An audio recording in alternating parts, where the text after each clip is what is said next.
Good morning students and friends. Last class में हमने GST का जो लेक्चर अपलोड किया था उसमें कॉन्सेप्ट ऑफ जीएसटी का टॉपिक हमने पढ़ लिया था। आपके आईसीएआई के मॉड्यूल से 1.6 पेज नंबर पे दे रखा था, यानी 6 पेज पे।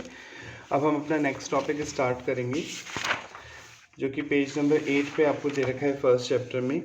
Need for GST in India, कि इंडिया में जीएसटी की नीड क्यों हुई। वैसे तो स्टार्टिंग के इंट्रोडक्शन चैप्टर में भी आपको बता दिया गया है, पर यहाँ पे इन्होंने और डिटेल में बता रखा है।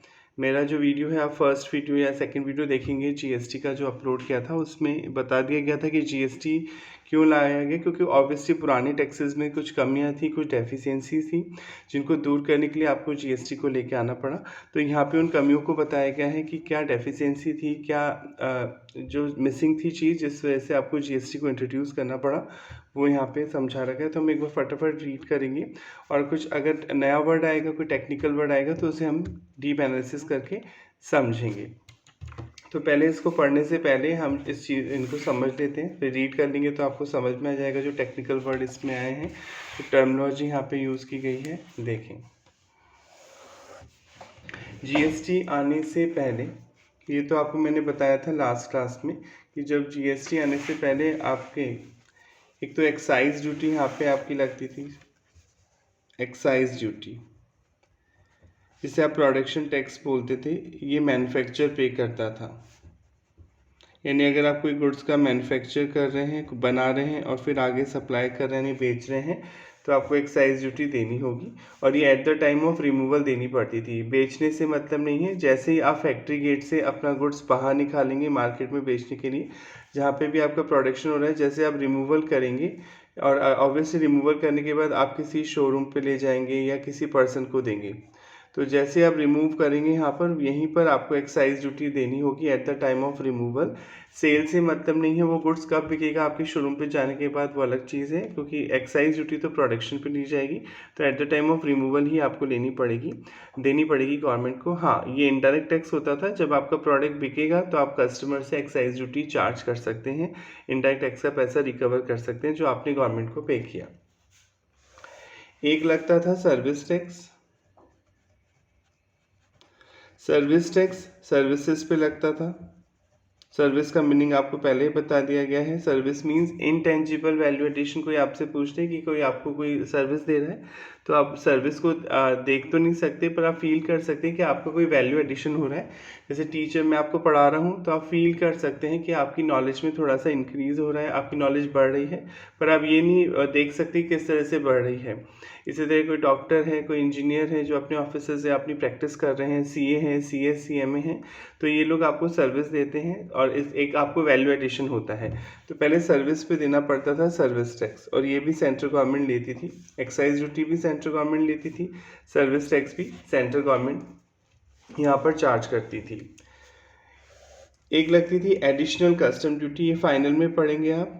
ये एडिशनल कस्टम ड्यूटी अब तो नहीं लगती, पर ये पहले वाली कस्टम ड्यूटी जो है वो तो फाइनल में ही आएगी आपके कोर्स में, इंटर में नहीं है आपके अभी।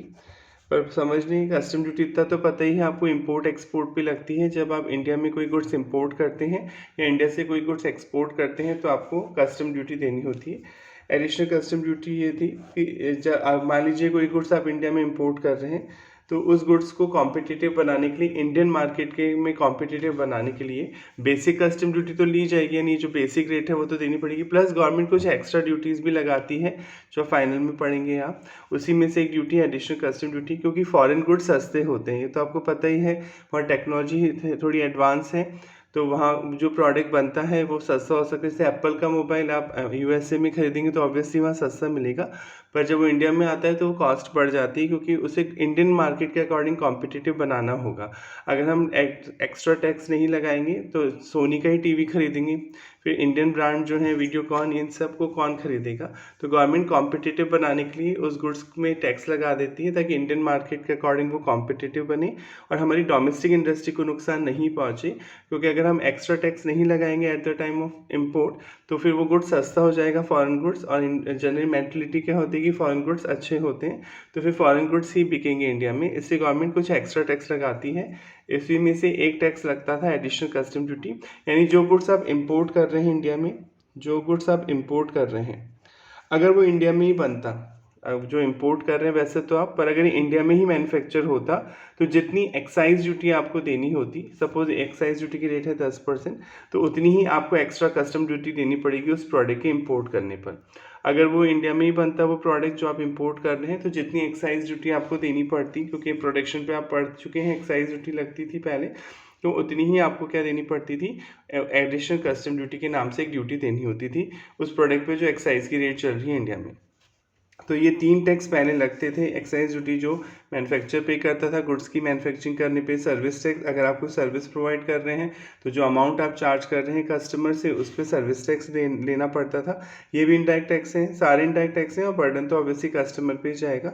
और additional custom duty eight the time of import, जो आप गुड्स इंपोर्ट कर रहे हैं अगर वो गुड्स इंडिया में ही मैन्युफैक्चर हो रहा होता तो उस पर जितनी एक्साइज ड्यूटी लगती है उसके इक्वल आपको देनी पड़ती थी additional custom duty. I hope यहाँ तक ये तीनों आपको समझ में आ गए होंगे। अब आगे बढ़ते हैं। इन तीनों का एक कॉमन नाम था, ये इंडिविजुअल नाम तो ये है ही जो आप पढ़ रहे हैं, इन तीनों का एक कॉमन नाम था, इसे बोलते थे सैनवेट। सैनवेट, सैन का मतलब है सेंट्रल, शॉर्ट में CEN लिखा है, सेंट्रल, CEN सेंट्रल, और वेट का मतलब है वही वैल्यू एडेड टैक्स। सैनवेट बोलते थे शॉर्ट में, सैनवेट यानी सेंट्रल वैल्यू एडेड टैक्स। अब सर इसका क्या मतलब हुआ, इसको समझते हैं। जैसे मान लीजिए आप कोई प्रोडक्ट मैन्युफैक्चर कर रहे हैं, आप कोई प्रोडक्ट मैन्युफैक्चर कर रहे हैं, आपने कोई प्रोडक्ट बनाया, उसकी कॉस्ट आई 10,000। कॉस्ट का मतलब समझते हैं आपके पास से जो कैश का आउटफ्लो हो रहा है उस गुड्स को मैन्युफैक्चर करने पे और सर्विस को देने पे, उसे कॉस्ट बोलते हैं। सारे एक्सपेंस जोड़ लिया आपने, प्लस फिर आप इसमें अपना प्रॉफिट भी जोड़ेंगे। सपोज आप 2,000 प्रॉफिट कमाना चाहते हैं और ये गुड्स 12 का हो गया, क्लियर। इस गुड्स को बनाने में सपोज कोई नया गुड्स आप बना रहे थे तो आपने किसी इंजीनियर की टेक्निकल असिस्टेंस ली थी, किसी इंजीनियर की हेल्प ली थी इस गुड्स को मैन्युफैक्चर करने पे, क्योंकि आप समझते हैं इंजीनियर्स कई गुड्स के डिज़ाइनिंग करने में हेल्प की थी आपकी। तो आपने इस गुड्स को मैन्युफैक्चर करने पर 500 रुपीज़ का सर्विस टैक्स दिया था। पहले लगता था क्योंकि वो आपको सर्विस दे रहा है इंजीनियर, तो वो आपसे जो बिल बनाएगा उस पर आपको सर्विस टैक्स देना होगा। तो वही सेम कॉन्सेप्ट जो आपको GST में भी पढ़ाया गया वही पहले होता था कि खरीदने पे जो आप टैक्स देते हैं उसे इनपुट टैक्स बोलते थे। आज भी यही है, GST में भी अगर eight the time of purchase आप जो टैक्स पे करते हैं उसे इनपुट टैक्स बोलते हैं। तो ये भी एक तरह से इनपुट टैक्स हुआ, क्योंकि आपने परचेज पे किया है, सर्विस लेने पे या गुड्स मैन्युफैक्चर करने पे गुड्स लेके आने पे जो टैक्स पे करते हैं वो पहले भी इनपुट टैक्स कहलाता होगा, आज भी इनपुट टैक्स कहलाता है। तो आपने जो इंजीनियर की मदद ली थी उस गुड्स के डिज़ाइनिंग में, उस गुड्स के किसी टेक्निकल असिस्टेंस में आपने जो हेल्प ली थी उस पर आपने 500 का सर्विस टैक्स दिया था, क्लियर। अब इस गुड्स को आप फैक्ट्री से रिमूव कर, और ये 500 का जो टैक्स है वो अभी गुड्स की वैल्यू में नहीं जोड़ेंगे आप, टैक्स को मना कर देती थी गवर्नमेंट पहले कि गुड्स की वैल्यू में नहीं जोड़ेंगे। अब इस 12,000 को 10,000 तो कॉस्ट हो गई आपके प्रोडक्ट की, 2,000 प्रॉफिट हो गया। अब आप इस फैक्ट्री से बाहर रिमूव कर रहे हैं, मार्केट में बेचने के लिए फैक्ट्री गेट से निकाल रहे हैं। तो जैसे आप निकालेंगे आपको बताई दी एक्साइज ड्यूटी देनी होगी। बिकने से मतलब नहीं है, आपको एक्साइज ड्यूटी देनी होगी at the time of removal. और सपोज एक्साइज ड्यूटी के लिए 10% है, तो 12,000 का 10% 1,200 आएगा। ये आपका आउटपुट टैक्स हो गया, जो आपको पे करना है गवर्नमेंट को, ये आउटपुट टैक्स हुआ। तो ये आउटपुट टैक्स हुआ, और ये जो सर्विस टैक्स है ये इनपुट टैक्स हुआ, क्योंकि एक्साइज ड्यूटी भी कैसे देनी है, सेंट्रल गवर्नमेंट को, सर्विस टैक्स भी किससे देना है, सेंट्रल गवर्नमेंट को, एडिशनल कस्टम ड्यूटी जो एक्साइज के इक्वल है वो भी किससे देनी है, सेंट्रल गवर्नमेंट को। तो सेंट्रल गवर्नमेंट कहती थी कि इसी गुड्स पे तुम पहले ही 500 रुपये हमें दे चुके हो सर्विस टैक्स के नाम से, अगर हम तो गवर्नमेंट कहती थी अब तुम इसका क्रेडिट ले सकते हो। जैसे GST में होता है इनपुट को आउटपुट में से आप लेस करते हैं, सेम पहले भी होता था सैनवेट में, सेंट्रल में, मतलब ये तीनों टैक्स आपस में लिंक होते थे। क्योंकि तीनों लिंक क्यों है, क्योंकि गवर्नमेंट कौन सी है, सेंट्रल गवर्नमेंट, आप सेंट्रल गवर्नमेंट को पे कर रहे हैं तो इनका क्रेडिट मिल जाता था। जो GST में अभी भी है वो पहले भी यहाँ पे कॉन्सेप्ट था। तो ये जो आउटपुट टैक्स आप दे रहे हैं गवर्नमेंट को एक्साइज ड्यूटी, उसमें से 500 रुपये आपने जो सर्विस टैक्स ऑलरेडी पे कर दिया, पहले वो लेस होता था, और 700 रुपीज़ आपको गवर्नमेंट को देने होते थे। तो इस प्रोसेस को सैनवेट बोलते हैं। और अब क्या बोलते हैं इस प्रोसेस को, ITC, इनपुट टैक्स का क्रेडिट लेना। पहले इसी प्रोसेस को सैनवेट बोलते थे कि आप सैनवेट ले रहे हैं, यानी सेंट्रल वैल्यू एडेड टैक्स जो आप दे रहे हैं एक्साइज ड्यूटी आउटपुट में, उसमें से इनपुट टैक्स लेस कर रहे हैं, क्लियर। इसी तरह कोई सर्विस टैक्स आप दे रहे हैं और एक्साइज ड्यूटी दी है आपने किसी प्रोडक्ट पे, तो आपस में सेट ऑफ हो जाते थे, यानी तीनों टैक्स आपस में सेट ऑफ हो जाते थे। यानी जो आउटपुट टैक्स आप ले रहे हैं और जो इनपुट टैक्स आप दे के आए हैं eight the time of purchase, वो लेस हो जाता था। तो इसको हम सैंडविच नाम देते थे। आई होप यहाँ तक समझ में आ गया होगा। सैंडविच का मतलब इन तीनों टैक्स का कॉमन नाम होता था सैंडविच, और इसका क्रेडिट मिल जाता था। ये तीनों टैक्स का क्रेडिट इसलिए मिलता था क्योंकि तीनों ही टैक्स देने हैं सेंट्रल गवर्नमेंट को, तो ये सेम चीज़ ये देना भी सेंट्रल गवर्नमेंट को है, और ये आप ऑलरेडी सेंट्रल गवर्नमेंट को दे के आ चुके हैं, तो ये आपस में सेट ऑफ हो जाता था। क्लियर? अब आगे बढ़ते हैं। अब आपने मान लीजिए एक्साइज ड्यूटी पे कर दी। सपोज ये 12,000 का गुड्स था, अभी बताया था एग्जाम्पल, इस पर 10% एक्साइज ड्यूटी थी 1200, टोटल 13,200 की वैल्यू हो गई eight the time of removal, जब आप फैक्ट्री से बाहर रिमूव करेंगे। ऑल्दो अब इसमें से आपको बताया दिया कि सेंट्रल गवर्नमेंट को आपने कितना पे किया, 1200 एक्साइज ड्यूटी। आउटपुट टैक्स जो eight the time of removal जो आपको पे करना होता है गवर्नमेंट को, उसे आउटपुट टैक्स बोलते हैं। इसमें से आपने जो सर्विस टैक्स दिया था इस प्रोडक्ट पर, वो घटा दिया था और सेंट्रल गवर्नमेंट को 700 रुपीज़ पे कर दिए थे। यहाँ तक तो आपको समझ में आ गया था शायद। अब आगे बढ़ते हैं। अब इसके बाद जब आपका सामान शोरूम पे आ जाएगा, फैक्ट्री से निकालने के बाद आप किसी शोरूम पे ही रखेंगे ताकि आप कस्टमर को बेच सकें। सामान ये शॉप हो गई आपकी। सपोज आप राजस्थान स्टेट में हैं, ये आपने राजस्थान स्टेट में बनाया सामान, राजस्थान स्टेट में ही बेच रहे हैं। शॉप पे लेके आएंगे सामान। अब शॉप पे जब लाएंगे तो सेल होगी, शॉप से सेल होगी। सेल पे पहले क्या लगता था, वैट, वैल्यू एडेड टैक्स, या आप इसे शॉर्ट में बोल सकते हैं सेल्स टैक्स। अपनी नॉलेज के लिए सेल्स टैक्स बोलने या वैल्यू एडेड टैक्स बोलने, और ये स्टेट गवर्नमेंट लेती थी। तो ये जो 13,200 वैल्यू हो गई,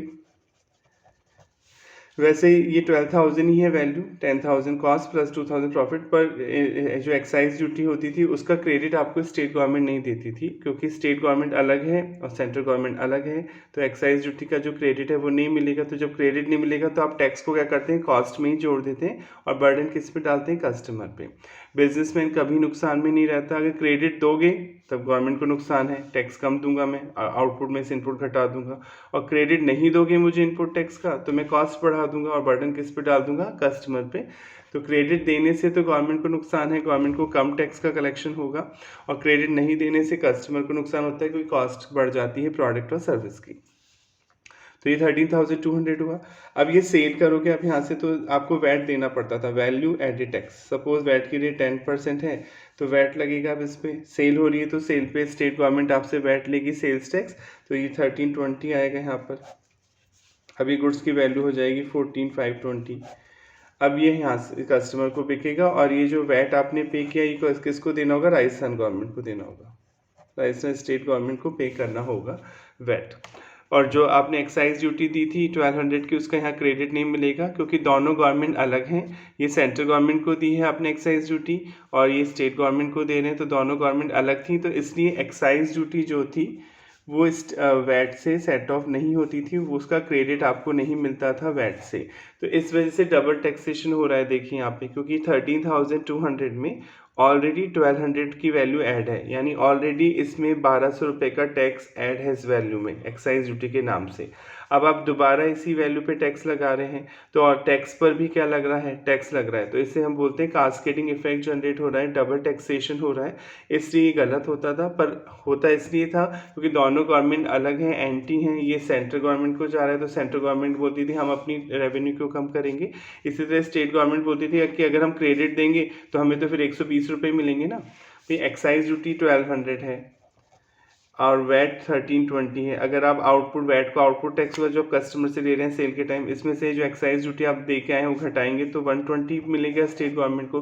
तो स्टेट गवर्नमेंट बोल देगी कि हम क्यों सफ़र करेंगे, सेंट्रल गवर्नमेंट को दिया है ना, सेंट्रल गवर्नमेंट देगी आपको क्रेडिट, हम नहीं देंगे। तो ये बहुत ज़्यादा प्रॉब्लम होती थी पहले, क्योंकि स्टेट गवर्नमेंट अलग थी, अभी भी अलग है वैसे तो, सेंट्रल गवर्नमेंट अलग है, पर पहले टैक्स डिफरेंट पावर थी। स्टेट अलग से वैट लेता था, सेंट्रल अलग से एक्साइज ड्यूटी लेती थी, जो कि अब नहीं होता। अब एक्साइज और जो आपका वैट है वो जीएसटी में मर्ज हो गया, दोनों हाफ हाफ लेते हैं। अब कोई डिस्प्यूट नहीं है और कोई डबल टैक्सेशन नहीं होता है जीएसटी में।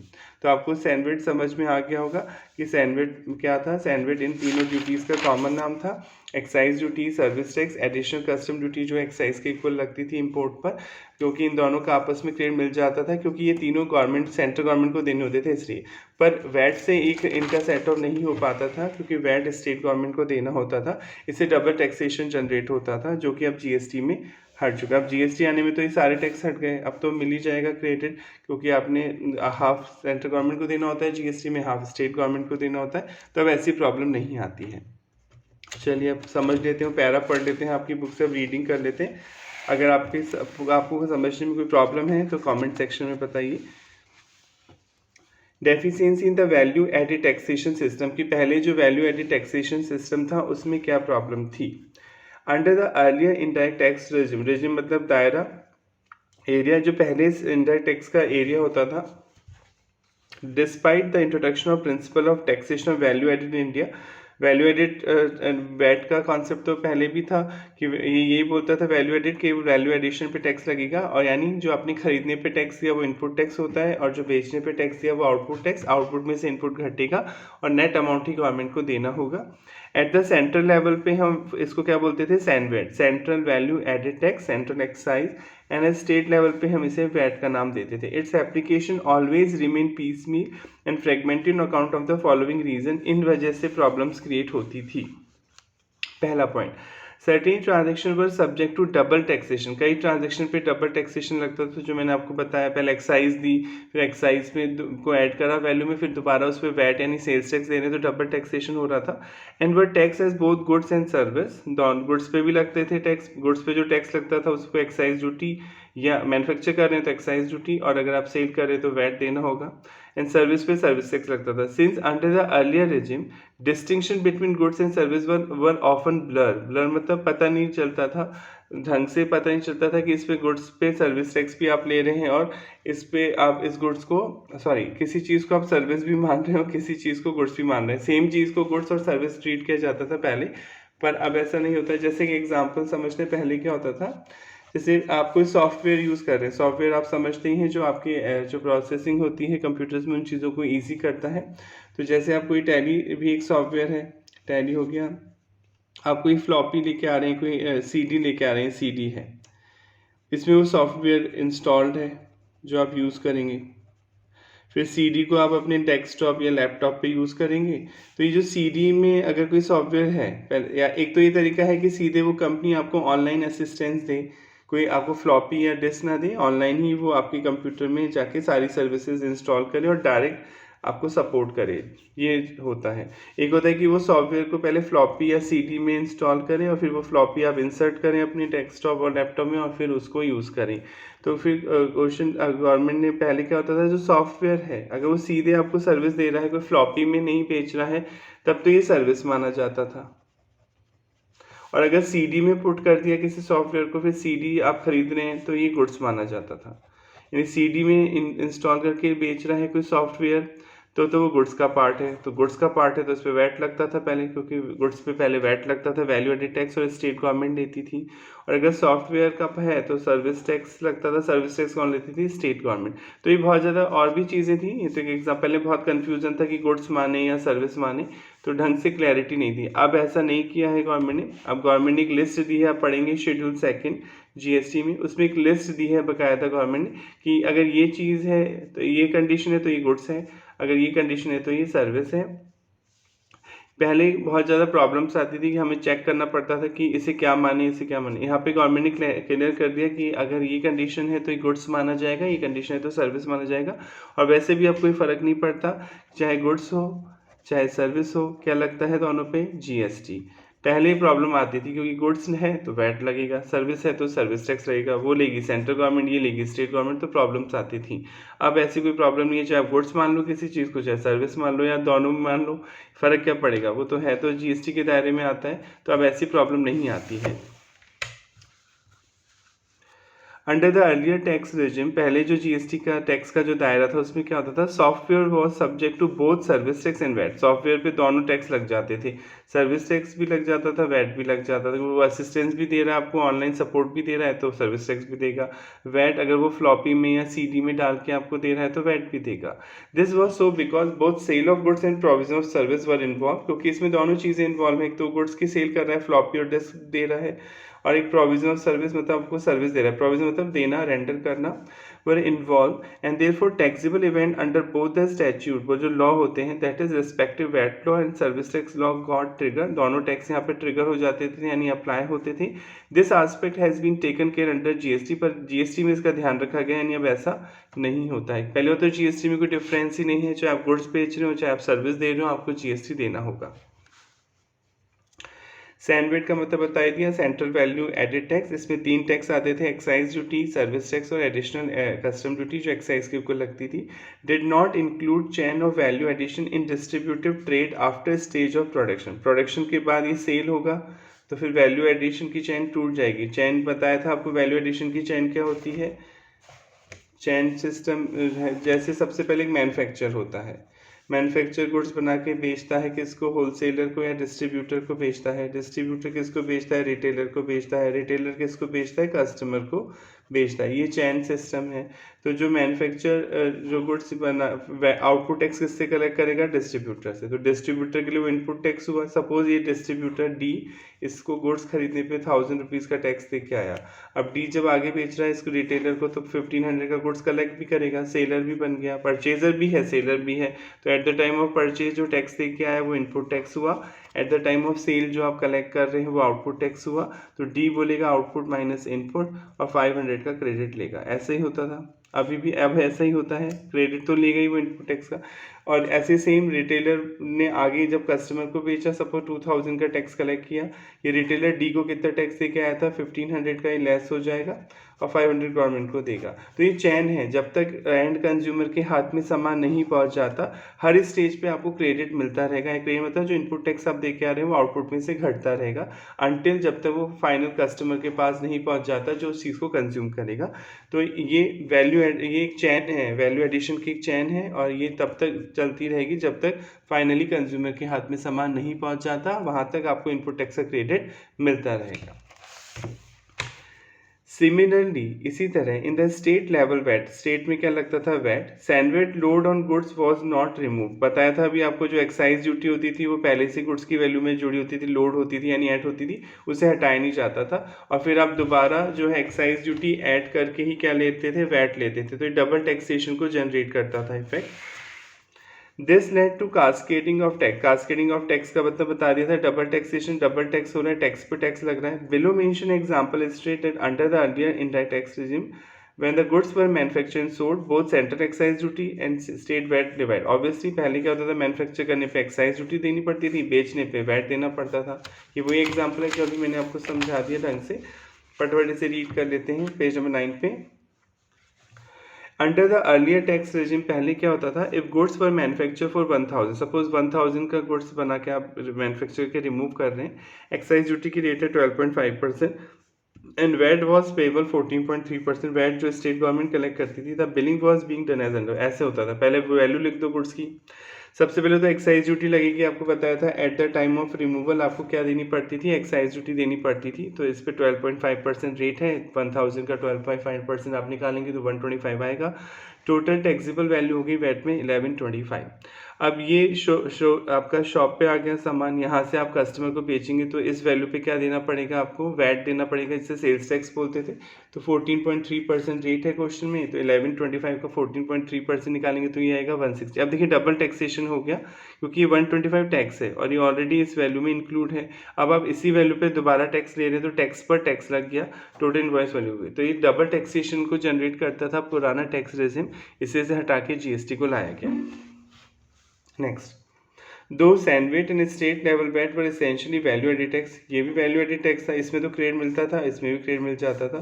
Set off one against the credit of another was not possible as CENVAT was a central levy and state VAT was state. बताया था जो आप एक्साइज ड्यूटी दे के आ रहे हैं वो स्टेट के वैट से सेट ऑफ नहीं होगी, क्योंकि एक्साइज ड्यूटी देनी पड़ रही है सेंट्रल गवर्नमेंट को, स्टेट वैट देना पड़ रहा है स्टेट गवर्नमेंट को, तो ये दोनों टैक्स आपस में सेट ऑफ नहीं होते थे। सेट ऑफ मतलब इसे लेस नहीं किया जाएगा eight the time of output में से इनपुट लेस नहीं होगा। हाँ, अगर आपने एक्साइज ड्यूटी दी है और आप किसी प्रोडक्ट को आप लेके आए, पहले एक्साइज ड्यूटी दी और फिर कुछ बनाया, फिर दोबारा एक्साइज ड्यूटी दें, तो वो तो सेट ऑफ हो जाएगी आपस में। पर स्टेट के वैट से सैंडविच को सेट ऑफ नहीं किया जा सकता था, क्योंकि लॉजिक बहुत ईजी था, ये सेंट्रल गवर्नमेंट ले रही है, स्टेट गवर्नमेंट लेती है, तो स्टेट गवर्नमेंट आपको क्रेडिट नहीं देती थी। There were several taxes in the state. पहले बहुत सारे टैक्स लगते थे, सच एज लग्जरी टैक्स। अगर आप कोई महंगी प्रोडक्ट खरीदते, मर्सिडीज कार खरीदते थे, तो पहले लग्जरी टैक्स देना पड़ता था। एंटरटेनमेंट टैक्स जो मूवी टिकट्स पे लगता था, etcetera, which were not subsumed in VAT. पहले वैट भी लगता था, यानी वैट तो गुड्स पे लगता है, लग्जरी टैक्स अलग से लगता था, एंटरटेनमेंट टैक्स मूवी टिकट्स पे लगता था, यानी पहले बहुत सारे टैक्सेस लगते थे एक ही चीज़ पे। Hence, for a single transaction, multiple taxes in multiple form were required to be paid. यानी एक ही ट्रांजेक्शन हो रहा है, जब मर्सिडीज कार आप खरीद रहे हैं तो उस मर्सिडीज कार को जो शोरूम वाला बेच रहा है तो वैट भी लेता था पहले आपसे, वो सेल कर रहा है, प्लस लग्जरी टैक्स भी देना पड़ता था। गवर्नमेंट ने बोला था कि एक वैल्यू से ज़्यादा की चीज़, वैल्यू अलग अलग होती थी हर स्टेट में, एक इतनी वैल्यू है 30 लाख 40 लाख की वैल्यू की वो चीज़ है, तो आपको उस पर लग्जरी टैक्स भी कलेक्ट करना है। तो फिर डबल टैक्सेशन होते थे, मल्टीपल टैक्स लगते थे कई जगह, जो अब नहीं लगते। अब ये सारे टैक्स जीएसटी में मर्ज हो गए हैं। VAT on goods was not integrated with tax on service. बताया था वैट तो लेती थी स्टेट गवर्नमेंट, सर्विस टैक्स लेती थी सेंट्रल गवर्नमेंट, तो ये आपस में इंटीग्रेट नहीं थे। यानी सर्विस टैक्स दिया है खरीदने पे, वो इनपुट टैक्स हुआ, और वैट जो आप बेचने पे दे रहे हैं वो आउटपुट टैक्स, वो आपस में सेट ऑफ नहीं होंगे, वो लेस नहीं होते थे पहले, क्योंकि सर्विस टैक्स दे रही है सेंट्रल गवर्नमेंट और वैट लेती है state government. At the state level to remove the cascading effect of service tax, इससे डबल टैक्सेशन होता था, जो मैंने आपको बताया था कि डबल टैक्सेशन हो जाता था कि अगर क्रेडिट नहीं मिलेगा। With service sector being the fastest growing sector in the economy, बहुत तेजी से बढ़ रहा है इंडिया में service sector. The exclusion of service from the tax base of state, पर जो सर्विस टैक्स दिया कलेक्ट करती थी कौन, सेंट्रल गवर्नमेंट, तो वो टैक्स के स्टेट के पास तो राइट ही नहीं थे, स्टेट को एक्सक्लूड कर दिया गया था कि भैया तुम नहीं लोगे सर्विस पे टैक्स, सेंट्रल गवर्नमेंट लेगी।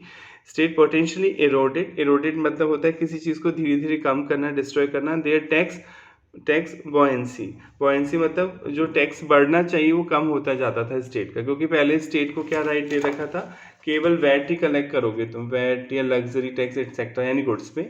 सर्विस टैक्स तुम नहीं ले सकते, सर्विस टैक्स कौन लेती थी, स्टेट गवर्नमेंट। तो जो इनकम सर्विस का दायरा बढ़ता जा रहा है, अब आप देखते हैं बहुत सारे की सर्विसेज होती हैं इंडिया में, ऑनलाइन सर्विस भी है, टी गॉड, डॉक्टर, CA में आर्किटेक्ट, बहुत सारे लोग सर्विस देते हैं। तो सर्विसेज की सेक्टर इंडिया में बढ़ रहा है, पर आप सर्विस टैक्स तो पूरा सेंट्रल गवर्नमेंट ले जा रही है, स्टेट को तो कोई फ़ायदा ही नहीं हो रहा है, स्टेट गवर्नमेंट का कलेक्शन कम हो रहा है। तो एक तरह से धीरे धीरे टैक्स स्ट्रक्चर इरोड होता था। इरोड मतलब किसी चीज़ को धीरे धीरे कम करना, डिस्ट्रॉय करना, और जबकि बढ़ना चाहिए तेज़ी से। तो यहाँ पे इस पॉइंट का मतलब ये है कि जो पहले वैट है वो सर्विस टैक्स से इंटीग्रेट नहीं था, यानी आप सर्विस टैक्स का वैट के साथ क्रेडिट नहीं मिलता था, और सारा सर्विस टैक्स सेंट्रल गवर्नमेंट ले जाती थी। इससे जो आपका स्टेट का जो टैक्स स्ट्रक्चर है वो धीरे धीरे डिस्ट्रॉय होता था, उसको कम टैक्स मिलता था। नेक्स्ट CST, हाँ ये भी समझ लें CST, वैसे स्टार्टिंग के लेक्चर्स में ये भी बता रखा है। CST central sales tax, short में बोलते हैं CST, सेंट्रल यानी सेंट्रल मतलब केंद्र सरकार, सेल्स टैक्स की बात की जा रही है। सपोज मिस्टर A ये राजस्थान में रहता है, बिजनेस कर रहा है। मिस्टर B ये मध्य प्रदेश MP में रहता है, बिजनेस कर रहा है। ये गुड्स बेच रहा है, 10,000 रुपीज़ का गुड्स है, ये वैल्यू है गुड्स की। वैल्यू में दोनों चीज़ आ गई, कॉस्ट प्लस प्रॉफिट, वैल्यू का मतलब कॉस्ट प्लस प्रॉफिट है, आप बेच रहे हैं। मिस्टर B बायर है, ये तो सेलर हो गया, ये सेलर है और ये बायर है। ये 10,000 का गुड्स इसे बेच रहा है, तो बॉर्डर क्रॉस होगा, क्योंकि राजस्थान स्टेट अलग है और MP स्टेट अलग है। तो पहले क्या होता था, अगर एक स्टेट से दूसरे स्टेट आप सामान बेच रहे हैं, जिसे आप इंटर स्टेट सेल बोलते हैं, inter state sale. Inter state मतलब एक स्टेट से दूसरे स्टेट, एक होती है इंट्रा स्टेट मतलब within state. Intra word आ रहा है, INTRA, इंट्रा का मतलब विद इन स्टेट सामान बिक रहा है, INTER, इंटर स्टेट मतलब एक स्टेट से दूसरे स्टेट जा रहा है। तो पहले क्या होता था, जब एक स्टेट से दूसरे स्टेट सामान जाएगा तो CST लगता था, सेंट्रल सेल्स टैक्स। और सेंट्रल सेल्स टैक्स नाम से पता चल रहा है कौन लेगी, सेंट्रल गवर्नमेंट ने लगाया, चार्ज सेंट्रल गवर्नमेंट कर रही। सपोज टैक्स की रेट 10% है, 10% है, तो 10,000 वैल्यू है, 10% टैक्स की रेट है, तो अगर आप 10,000 का 10% निकालेंगे तो 1,000 आएगा। टोटल गुड्स की वैल्यू हो गई 11,000, यानी A B से 11,000 कलेक्ट करेगा, इसमें 1,000 तो टैक्स का अमाउंट है। अब ये CST है, सेंट्रल सेल्स टैक्स, क्योंकि एक स्टेट से दूसरे स्टेट जाता था पहले तो CST लगता था, सेंट्रल सेल्स टैक्स। अगर विद इन स्टेट बिकता था तो क्या लगता था, वैट, उसे हम वैट बोलते थे, वैल्यू एडेड टैक्स या sales tax. Intra state sale, intra मतलब within state, inter state sale अगर एक स्टेट से दूसरे स्टेट जा रहा है, INTER, इंटर स्टेट, तो आपको CST देना होता था। CST कौन लगाती थी, सेंट्रल गवर्नमेंट। फिर 1,000 रुपीज़ का टैक्स सेंट्रल गवर्नमेंट ने चार्ज किया, भले लगाती है सेंट्रल गवर्नमेंट थी पहले, पर कलेक्शन का राइट किसको दे रखा था, सेम स्टेट को। तो कौन से स्टेट में बिका सामान, राजस्थान इसमें, तो ये जो मिस्टर A है ये राजस्थान गवर्नमेंट को दे देगा टैक्स CST के नाम से। तो लगाती कौन थी, भले सेंट्रल गवर्नमेंट, पर कलेक्शन की पावर किसको दे रखी थी, स्टेट को ही दे रखी थी। पर ऐसा नहीं होना चाहिए था, ऐसा ये जो कंजम्पशन बेस्ड टैक्स का स्ट्रक्चर है उसे वॉयलेट करता है। एक होता है source tax structure, source tax, और एक होता है कंजम्पशन टैक्स, इसे समझने ध्यान से। सोर्स टैक्स और कंजम्पशन टैक्स, सोर्स टैक्स ये बोलता है कि जहाँ पे वो सेल हो रही है, जहाँ पे जिस जगह वो सेल हो रही है, इनकम जनरेट हो रही है, वहीं टैक्स लगाया जाए। ये तो सोर्स टैक्स बेस्ड स्ट्रक्चर हो गया। जैसे यहाँ पे सेल कहाँ हो रही है, राजस्थान में, तो टैक्स लगाया राजस्थान में, और कलेक्शन भी किसने किया, राजस्थान गवर्नमेंट ने। एक होता है कंजम्पशन बेस्ड टैक्स स्ट्रक्चर, ये कहता है कि जहाँ पे वो गुड्स फाइनली कंज्यूम हुआ, क्योंकि उसी स्टेट ने तो दिया पैसा, बी ने तो दिया ही 11,000 रुपीज़ आपको, उस स्टेट के आदमी ने थोड़ी दिया, राजस्थान के स्टेट के आदमी ने, बी ने पे किया। तो जिस स्टेट के आदमी ने, जिस स्टेट में कंज्यूम हो रहा है, उसी ने तो पेमेंट किया है ना ये टैक्स का। 1,000 रुपये आपको दिए किसने, बी ने, और बी कहाँ रहता है, MP में, मध्य प्रदेश में रहता है। तो ये जो पैसा है टैक्स का, ये MP गवर्नमेंट को मिलना चाहिए था, मध्य प्रदेश सरकार को मिलना चाहिए था, क्योंकि कंजम्पशन तो वहाँ होगा इस गुड्स का, यूज़ तो ही गुड्स वहाँ पे होगा। तो दो स्ट्रक्चर होते हैं, एक तो सोर्स बेस्ड होता है, कंजम्पशन बेस्ड होता है। तो पहले सोर्स बेस्ड था कि नहीं, ऐसा नहीं होगा, जो स्टेट जहाँ सेल हो रही है वही कलेक्ट करेगा। पर अब GST में भी पढ़ेंगे, कंजम्पशन बेस्ड है, जहाँ पे वो गुड्स कंज्यूम हो रहा है उसी स्टेट को टैक्स दिया जाएगा। तो पहले CST लगता था, जिसमें आप सोर्स बेस होता था, जो सरकार कलेक्ट कर रही है, जिस स्टेट में सेल हुई है उसी स्टेट गवर्नमेंट को देना होता था, और CST का भी क्रेडिट नहीं मिलता था। अब इसे आगे समझते हैं, इसी एग्जाम्पल को आगे कंटिन्यू करते हैं। अब B ने क्या किया, सामान A से खरीदा, 11,000 पे करके आया CST के नाम से। अब B आगे बेच रहा है C को, और ये MP में ही रहता है C, तो और ऑब्वियसली प्रॉफिट जोड़ के ही बेचेगा। ये गुड्स 15,000 वैल्यू का ये आगे जोड़ रहा है, 11,000 पे करके आया है, प्लस 4,000 प्रॉफिट जोड़ेगा अपना, और 15,000 का C को बेच रहा है। अब MP में ही बेच रहा है, MP का ही आदमी है, MP में ही बेच रहा है, मध्य प्रदेश में। तो इसको कौन सी सेल बोलेंगे, इंट्रा। इंट्रा मतलब within state, INTRA, intra. With in state सामान बेचा जा रहा है तो इंट्रा स्टेट है। और पहले क्या लगता था, वैट, वैल्यू एडेड टैक्स लगता था। तो देखिए 15,000 की सेल हो रही है, वैट की रेट मान लेते हैं 10% है, 15,000 का 10% है 1,500, C को बेचेगा 16,500 में। तो अब आप समझ रहे होंगे बार बार, इसमें डबल टैक्स हो गया ना, क्योंकि 15,000 में ऑलरेडी 11,000 की वैल्यू इंक्लूड है, क्योंकि 11 + 4 उसने प्रॉफिट जोड़ के तो 15 में बेच रहा है भी, और इस 11 में 1,000 रुपीज़ CST के नाम से इंक्लूड है। 1,000 रुपीज़ का आप CST पे करके आए थे, आपने टैक्स दिया था गवर्नमेंट को 1,000 रुपीज़ का, वो इसमें ऑलरेडी इंक्लूड है। तो यानी 1,000 रुपये इस वैल्यू में ऑलरेडी इंक्लूड है 15,000 में। तो यहाँ टैक्स पे क्या लग रहा है, टैक्स लग रहा है, क्योंकि 1,000 रुपीज़ ऑलरेडी इंक्लूड है CST के नाम से 15,000 में। अब दोबारा उस पर वैट लगाए तो यहाँ टैक्स पे टैक्स लग रहा है। तो ये भी डबल टैक्सेशन होता था पहले, अब ये नहीं होता है। अब तो CST भी हट गया GST आने के बाद से, वही इस एग्जाम्पल में बताया गया है। CST, सेंट्रल सेल्स टैक्स, जो पहले सेंट्रल गवर्नमेंट लगाती थी, एक स्टेट से दूसरे स्टेट गुड्स बेचते थे उस पर, was another source of distortion. Distortion मतलब टूट जाता था, इन टर्म्स ऑफ इस कास्केडिंग नेचर जनरेट होता था, since it was non wettable. Non wettable मतलब इसका क्रेडिट नहीं मिलता था, being and origin based tax, ये ऑरिजिन बेस्ड का सोर्स जहाँ पे हो रहा है। CST was also against one of the basic principle consumption tax. Consumption tax ये बोलता है कि जहाँ कंज्यूम हो रहा है वहाँ लगना चाहिए टैक्स, पर ये सोर्स ऑरिजिन बेस्ड बोलता था जहाँ सेल हो रही वहीं लगना चाहिए। The tax should accrue to the jurisdiction where consumption takes place. Consumption tax ये बोलता है कि टैक्स जो है एक्रू मतलब उसको मिलना चाहिए टू द जुरिस्डिक्शन, जो क्षेत्राधिकार वेयर कंजम्पशन टैक्स में जहाँ कंजम्पशन हो रहा है, यानी जहाँ MP में गुड्स कंज्यूम रहा था MP में मिलना चाहिए। Under the earlier tax regime if a dealer in Delhi purchase goods from a manufacture इन पंजाब, पंजाब के आदमी से दिल्ली का आदमी परचेज कर रहा है, 1000 की वैल्यू है, 20% CST लगेगा, क्योंकि पंजाब से दिल्ली जब जाएगा सामान तो इंटर स्टेट हुआ, एक स्टेट से दूसरे स्टेट, तो CST पे करना होता था central sales tax. Suppose 2% value है तो उसका 20, अभी 120 वैल्यू आ गई दिल्ली वाले आदमी के लिए। And sell goods with in Delhi, और विद इन दिल्ली बेच रहा है तो ये इंट्रा स्टेट हुआ, INTRA इंट्रा, और यहाँ वैट लगेगा। 1200 बेच रहा है यानी 120 का खरीद के आया, 1200 का बेच रहा है यानी 180 इसमें प्रॉफिट जोड़ दिया उसने। The tax rate on sale is 12% की रेट है वैट, सेल्स टैक्स बोल रहे हैं VAT. Hence output tax liability 150, अब 1200 का 150 12.5% निकालेंगे तो 150 आएगा, यानी टैक्स पे टैक्स लग गया, क्योंकि 20 रुपीज़ इस 1200 में ऑलरेडी ऐड है, अब दोबारा आप टैक्स लगा रहे हैं। Credit of 20 is not allowed, और ये जो इनपुट टैक्स आपने दिया इसका क्रेडिट नहीं मिलता था, is not allowed while making payment of 150, और एनहेंस द डीलर हैज पे 150 एज वैट, क्योंकि CST का वैट से क्रेडिट नहीं मिलता था।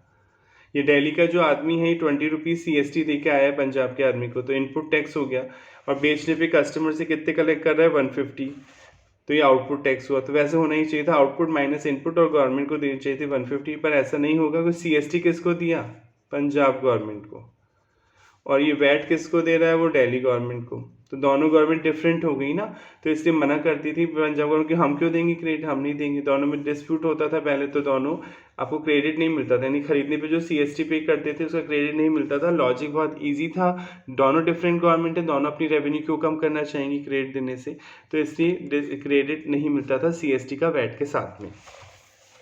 तो ये प्रॉब्लम भी GST में हट चुकी है अब। तो आई होप यहाँ तक ये टॉपिक आपको समझ में आ गया होगा। Non inclusion of several tax local levies in state VAT such लग गई, तो वही है समरी जो अपन ने पढ़ ली, उसी के लिए बोल रहे हैं यहाँ पे, तो इसको पढ़ने की जरूरत नहीं, अगर आपने वो पैरा पढ़ लिया तो ये अपने आप आपको समझ में आ जाएगा, इसमें कुछ हार्ड नहीं है। अब नेक्स्ट हेडिंग है GST क्योर, क्योर मतलब इलाज, प्रोटेक्शन फॉर इल मतलब बीमार, of existing indirect tax regime. इसमें आपको GST की कैरेक्टरिस्टिक्स बतानी है कि GST के आने से एक तरह से जो पहले का टैक्स स्ट्रक्चर था वो बीमार था, बेकार था, काफ़ी प्रॉब्लम्स थी, उनको सही कर दिया गया है। तो इसको हम नेक्स्ट क्लास में लेंगे, मतलब वीडियो बहुत बड़ा हो जाएगा, अभी 36 मिनट का ऑलरेडी हो चुका है। अगर आपको कोई भी प्रॉब्लम है तो आप कमेंट सेक्शन में बता सकते हैं, और अगर आपने अभी तक चैनल सब्सक्राइब नहीं किया है तो प्लीज़ आप सब्सक्राइब कर लें, ताकि आपको अगला नोटिफिकेशन आता रहे और आप कोई क्लास मिस ना कर पाएँ। और अगर कोई भी प्रॉब्लम है तो प्लीज़ आप कमेंट सेक्शन में बताइए। Thank you.